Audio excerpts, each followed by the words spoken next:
I used to work at Techcom down in Philadelphia in the late '80s and the early '90s, we had the warehouse recording studio next to us, and the warehouse recording studio had a really big A room. And one of the clients that they had every year that would come to record was the Mummers. And if you're not from Philly, the Mummers, every New Year's, I think it's New Year's Day, they have the Mummers Parade going down Broad Street. And they have different categories of the Mummers. And there are certain categories that these guys are just crazy. But, you got to just look it up, Mummers Parade, and you'll see what's going on. But every year they would have it was kind of like a standing order for the Mummers to come in and record them.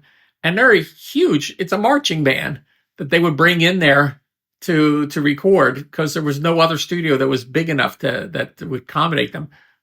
Sigma didn't have a big enough room, and Cajun didn't have a big enough room. It was the warehouse, and every year they did that.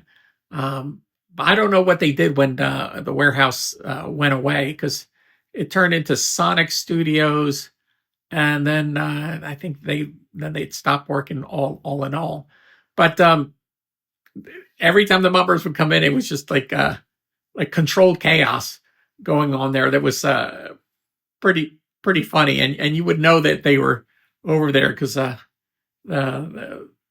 you just had to see it. But I thought I'd tell that story.